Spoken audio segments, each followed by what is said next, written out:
The myth of Mot and Baal, when death devours the storm. Now, in Canaanite Ugaritic belief systems, Baal is the god of rain and thunder, the pulse of fertile power moving throughout the world. He is not merely worshipped, he is anticipated. When Baal walks the high places, the earth responds. Fields soften beneath his feet, seeds swell in their sleep, the air thickens with promise. When his voice rolls across the sky, clouds gather without command, and rain follows as if it remembers something it had almost forgotten. Life does not just obey Baal, it recognizes him.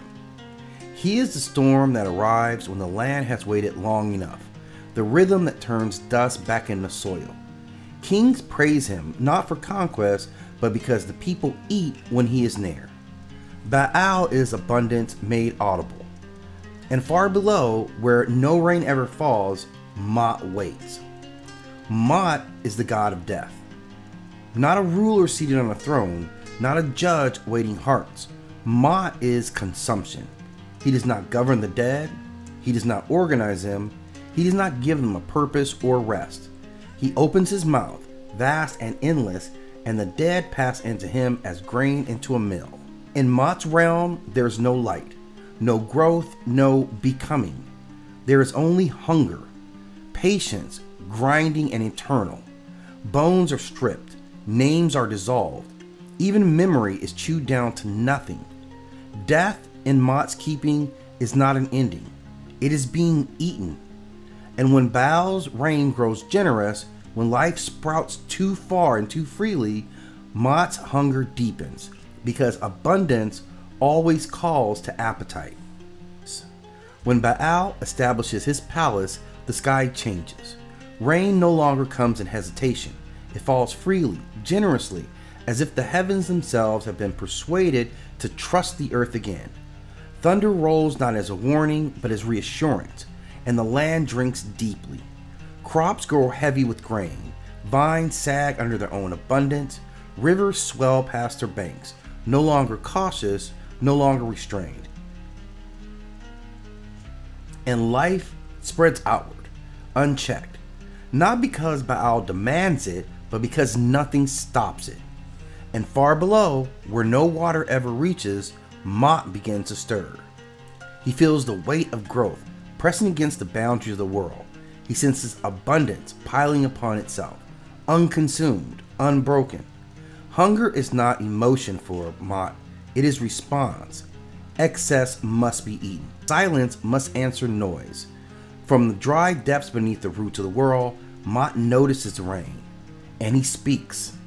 Not with anger, not with envy, but in clarity. A message rises from below, not a threat, not a challenge, but a summons older than the argument. Come down, Mot says, descend into my mouth. Let me swallow you as all things are swallowed. And this was no insult. This was not triumph. This was merely inevitability. Baal hears the call and does not laugh. He does not strike the sky with thunder. He does not gather the clouds into weapons. He only understands. Life has grown loud. Life has grown full. And death is now hungry. The descent. And so now Baal descends into the realm of Mot, not through a gate, not through a door, but through a withholding of the world. The sky above him thins, the air loses weight, the sound of thunder fades, not suddenly, but as if it were being pulled away, strand by strand. Color drains from the horizon. What was once distant becomes depth. This is not another land, it is beneath land. Baal passes below roots, below stone, below the memory of water. The ground grows dry, then brittle, then empty of all scent and softness. Here, nothing waits to grow again. This is Mot's domain. It is not fire, it is not shadow. It is absence made vast. The air tastes of dust and old endings. The ground does not echo footsteps because nothing has ever lingered long enough to leave a sound behind. This is a place where time does not move forward, it only finishes. And Mot is there. He is not shaped like a king. He does not sit upon a throne. Mot is hunger given form. His body is wide and endless. His mouth a darkness without edge or bottom. His throat is a narrowing of all things. Within him are the remains of gods and men alike, ground down, undistinguishable, unfinished meals of eternity. He does not glare at Baal. He does not rise. He simply opens. There is no battle at this threshold. No thunder breaks the silence. No lightning dares follow Baal here. Mot does not need to overpower. He only needs to receive it. Baal steps forward, and Mot closes, and Baal is thus consumed. And above, the world responds. Rain stops. Clouds thin and scatter like breath in cold air. Rivers shrink back to their banks. Then further still. The soil hardens. Fields crack open, not in protest, but in quiet failure. The land does not scream. Without Baal, life does not collapse violently. It begins to shrink. Leaves curl inward. Seeds sleep and do not wake. What once reached outward now pulls back, conserving what little warmth remains. Life does not rage against death. It simply waits. And now we have life without rain. Time passes, not as moments counted, but as absence accumulating. The gods wait, watching the sky for signs that do not. Clouds gather out of habit, then thin and disappear. Thunder remembers its old path and finds nothing to travel along. Days lengthen, and seasons hesitate. But still nothing changes. Altars stand unused, prayers rise and fall back unheard. The land learns the weight of silence and carries it poorly. Baal does not return, and Mot does not speak of it. He does not announce victory. He does not claim dominion. He does not mark the moment as special. Below the world, Mot continues exactly as he always has. He eats. The dead passed into him without ceremony. Gods, mortals, creatures of breath and root alike. Everything that reaches its end is taken in and broken down. No name is remembered longer than it takes to deserve, because death does not require acknowledgement. It does not need triumph. It does not need witness. It only needs consumption. And so the world above learns something it did not know, that life can disappear without being noticed. But the thing that consumes it, life can disappear without being noticed by the thing that consumes it. But Anat refuses the stillness.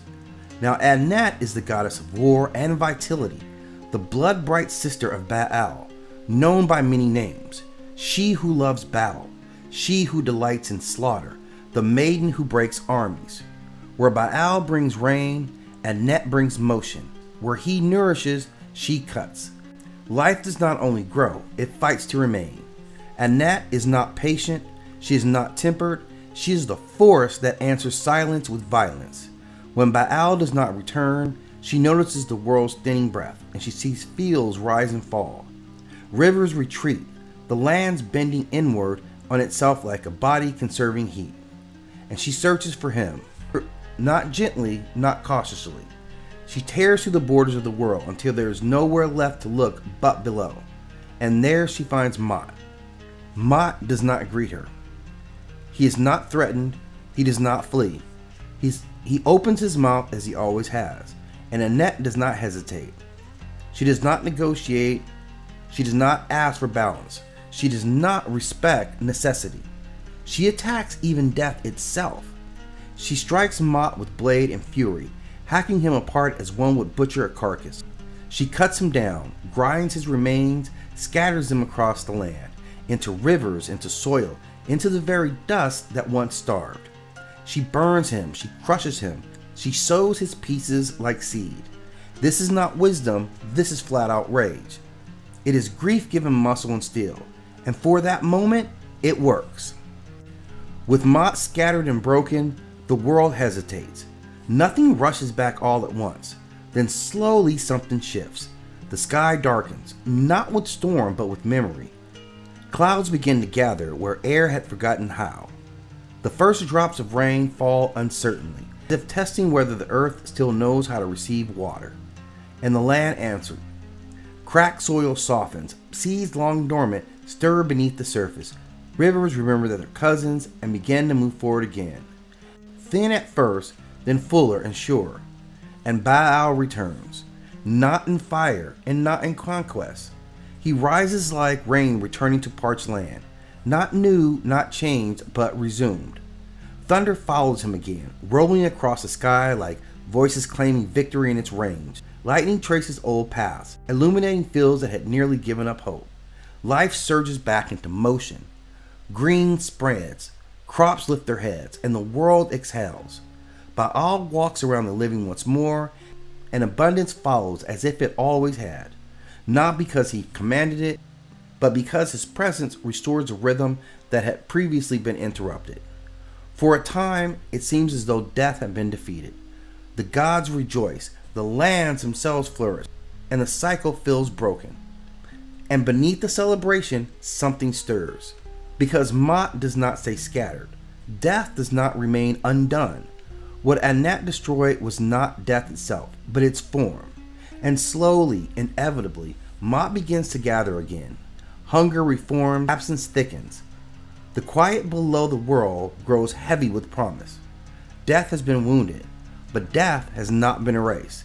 And for Baal, for all his thunder, he knows this. Below the renewed world, something begins to gather. Not suddenly, not loudly. There's no scream, no thunder, no omen warning the living. Death does not announce its recovery. It does not demand recognition. It simply reforms.